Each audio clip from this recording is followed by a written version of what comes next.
नमस्ते, हम वैद्य योगेश वाणी निरामय प्रवचनीय।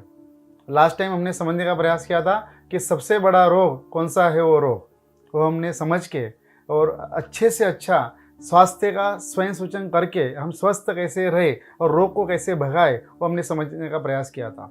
उसके साथ साथ आज हम समझेंगे कि हमारा अंतर्मन है, वो जो अंतर्मन की जो शक्ति है वो कितनी रहस्यमय है, कितनी बड़ी है, वो हम समझने का प्रयास करेंगे। उसके लिए मैं एग्जाम्पल आपको देता हूँ समझाने के लिए। देखो, आप आपके घर से ऑफिस तक पहली बार आप जब जाते हैं ना, तो 2 दिन 4 दिन 5 दिन आपको रास्ता पे ध्यान देना पड़ता है। यहाँ से टर्न होना, राइट साइड जाना, लेफ्ट साइड जाना, और आपको ध्यान देना पड़ता है, कॉन्सेंट्रेट आपको करना पड़ता है ड्राइविंग करने के लिए। लेकिन ऐसे ही थोड़े थोड़े दिन जब पसार हो जाएंगे, 1 महीना 2 महीना पसार हो जाता है, उसके बाद आप देखेंगे कि आपके बाजू में फ्रेंड बैठा होगा, तो आप मस्त बात करते हैं और गाड़ी उसकी ऑटो मोड से उसकी चलती रहती है। ऐसी ही गाड़ी चलती रहती है। टर्न कहाँ पे लेना है वो सोचने का या तो समझने का या तो कॉन्सेंट्रेट करने की जरूरत ही नहीं होती है। ऐसा क्यों? तो ये हमारे सबकॉन्शियस माइंड में वो बातें स्टोर हो गई है। जो बात आप रिपीटेड करते हैं वही सब बातें स्टोर हो जाती है। वैसे ही हम देखते हैं तो कि 95% रोग हमारे खुद के सोच के वजह से है। देखो, ब्लड प्रेशर, डायबिटीज, थायराइड, संधिवात, सोरायसिस, पार्किंसंस, खेच, ऐसे बहुत सारे रोगों में आज हम क्या देख रहे हैं, क्या समझ रहे हैं कि आपको पहले ही बोला जाता है कि आपको ये दवा लाइफ टाइम लेना पड़ेगा। और अभी तो इतना हम आगे चले गए हैं कि डॉक्टर नहीं बोलते उसके पहले हमने समझ लिया, वो बात हमने तय कर लिया कि दवा हमको लाइफ टाइम लेना पड़ेगा। क्यों लेना चाहिए? अभी हमको लेना नहीं है, इससे हम कैसे बाहर निकले? दवा लेना ही नहीं है, डॉक्टर का हमको दर्शन करना ही नहीं है, ऐसी कोई सोच नहीं रखती है। और पहले ही आपने तय कर लिया, सबकॉन्शियस माइंड में बार बार आपने तय कर लिया, ये दवा तो मुझे आजीवन दवा लेना पड़ेगा।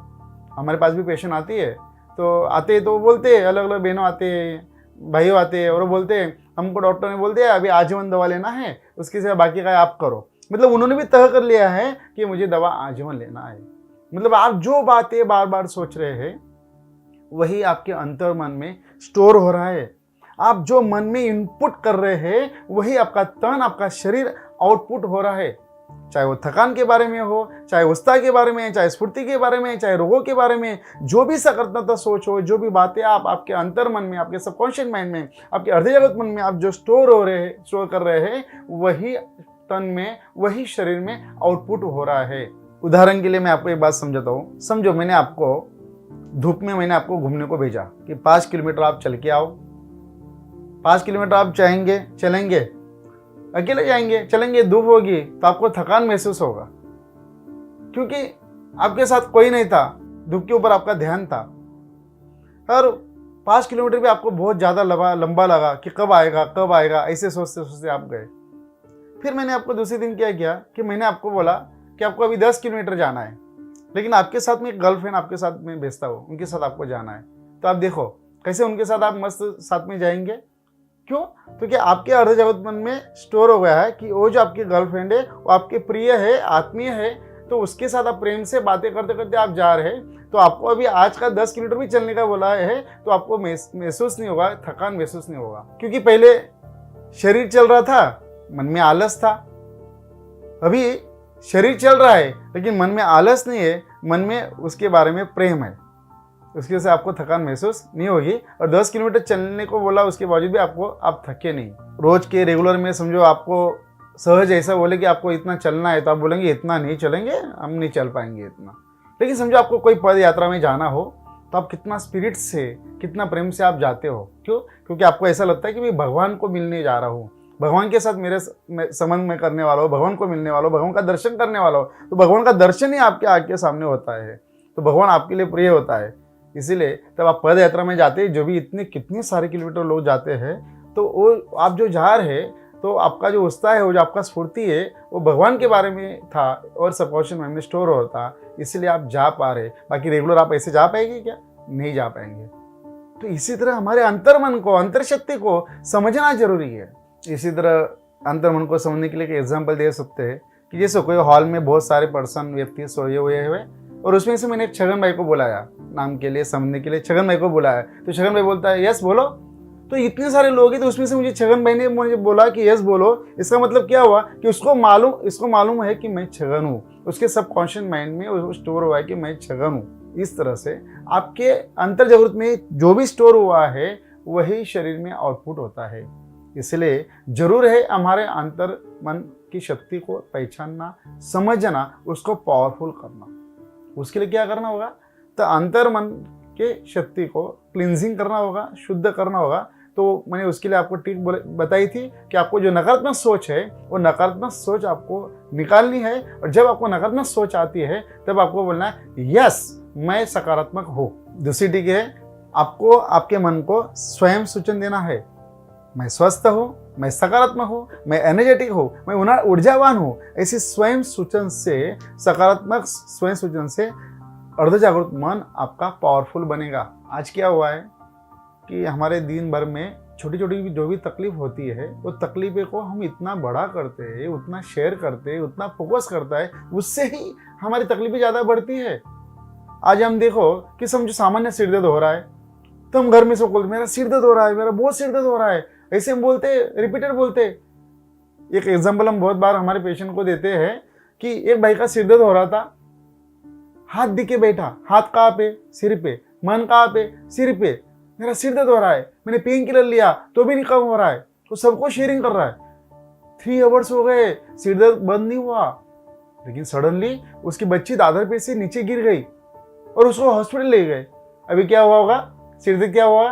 तो सिर दर्द उनका बंद हो गया। कैसे? कि उनका जो फोकस था वो फोकस उनका डाइवर्ट हो गया।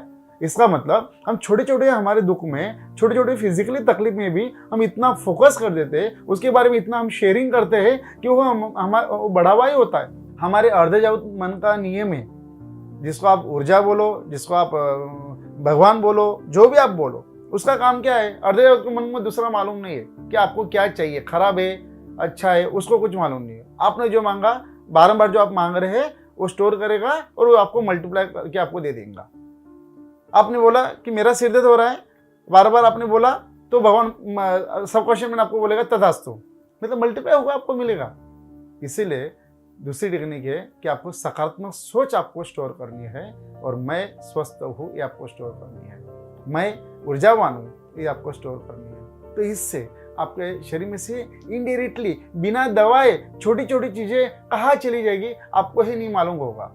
ऐसे मिरेकल्स हमने बहुत सारे हमारे पेशेंट्स में हमने देखे हुए हैं। समझने के लिए, अंतर्मन समझने के लिए बहुत सारे एग्जाम्पल्स हैं।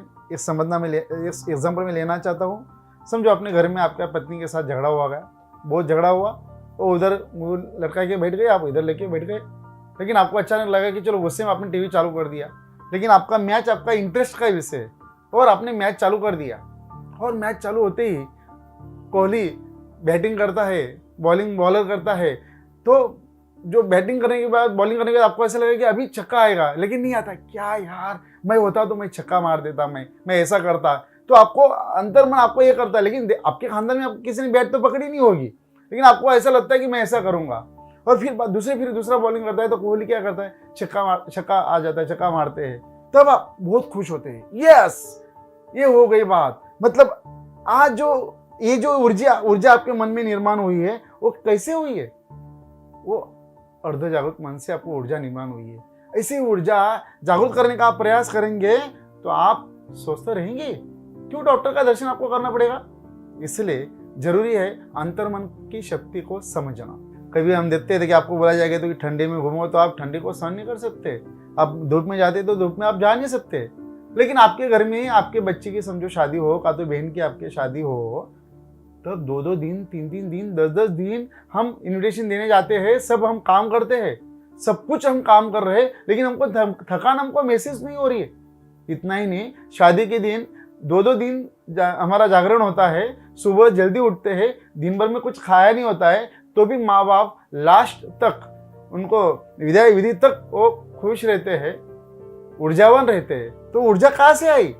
उनके बारे में प्रेम था, इसलिए उनको ये ऊर्जा निर्माण हुई है, ऊर्जा निर्माण की गई है, क्रिएटिव की गई है। रूटीन में ये ऊर्जा नहीं रहेगी। तो ऐसी ऊर्जा आप हर बार क्रिएटिव करते हैं। आपके शरीर के बारे में आप प्रेम रखते हो, आपके शरीर के अंदर जो ऊर्जा है वो स्वयं भगवान है, वो ऊर्जा के ऊपर आप जो प्रेम करते हैं तो ऊर्जा ऐसी ही बनी रहेगी, तो आप स्वस्थ ही रहेंगे। इसलिए तो हमारे बुजुर्ग 100 साल का हमारा बुजुर्ग का आयुष्य था, हमेशा युवान जैसे रहते थे। इसी तरह हमारे ऊर्जा को जागरूक करके हमारे सभी रोगों को हमको भगाना है। और ऐसे ही मन तन के व्याख्यान लेके हमारे व्याख्यान द्वारा अनेक दर्दी को हमने रोग मुक्त किया है। अभी तक हमने 31,200 पेशेंट्स को हमने इसी तरह से, इसी टेक्निक से हमने रोग मुक्त किया है।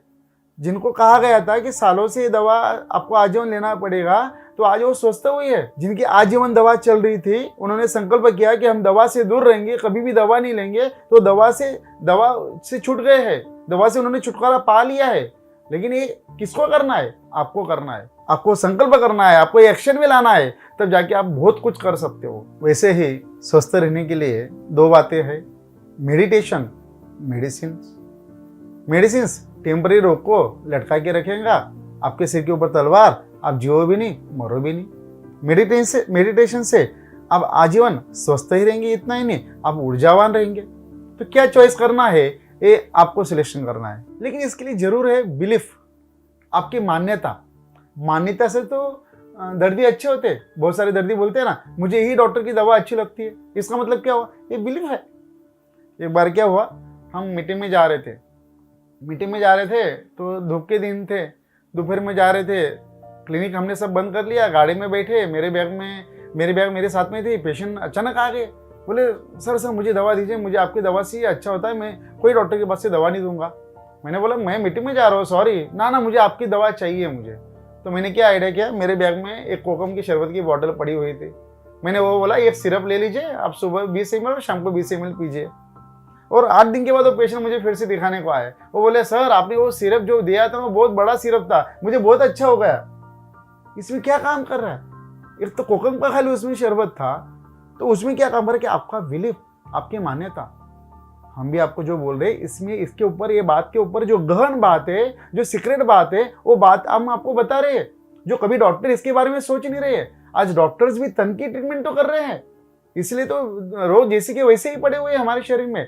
हम आपको अलग गूढ़ रहस्य की बात कर रहे हैं और मन की बात धीमे धीमे आपको समझा रहे हैं, धीमे धीमे आपको आगे ले जा रहे हैं, डीपली ले जा रहे हैं। तो ऐसे ही अंतर मन को समझ के, इसके ऊपर बिलीफ रख के रोग को भगाने का प्रयास करें, हमारे अंतर मन को शुद्ध करने का प्रयास करेंगे, हमारे अंतर मन को सकारात्मक सूचन, स्वयं सूचन दे के हम खुद स्वस्थ होने का प्रयास करेंगे। इसके लिए खाली मेडिटेशन नहीं, उसके साथ साथ में निसर्ग के सानिध्य में जाना, ये भी एक बड़ा काम हमारे स्वास्थ्य के लिए करेगा। इसलिए मेडिटेशन करो, मतलब प्राणायाम है, ध्यान है, निसर्ग के सानिध्य में जाना, निसर्ग के पास जाना, तो प्रकृति के जितना नजदीक जाएंगे इतनी विकृति हमारे शरीर में कम आएगी। तो अभी आपको ये बिलीफ को समझ के रोज बोलना है कि मैं स्वस्थ हूँ, और ऐसे सकारात्मक सोचे वारंवार बोल के आपके मन में ये स्टोर करना है। तो आप जो इनपुट करेंगे वही बॉडी में आउटपुट होगा, आप जो समझेंगे, जो सोचेंगे वही आपके बॉडी में दिखाएगा। तो मैं स्वस्थ हूँ ऐसा बोलना ही आपके लिए बहुत बड़ा काम करता है।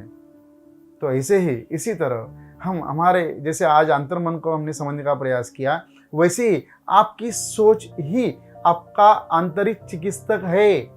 तो कैसी सोच होनी चाहिए, कौन सी सोच होनी चाहिए, कौन सी सोच से आपके शरीर में कौन से रोग आ रहे हैं, तो ऐसे अलग अलग सोच हम समझने का प्रयास करेंगे। इसके ऊपर किसी ने ध्यान नहीं दिया है, लेकिन हम समझ देंगे तो आपको ख्याल में आएगा कि आपकी सोच ही आपका चिकित्सक है। आपकी सोच बदलेंगे तो आप स्वस्थ रहेंगे ही।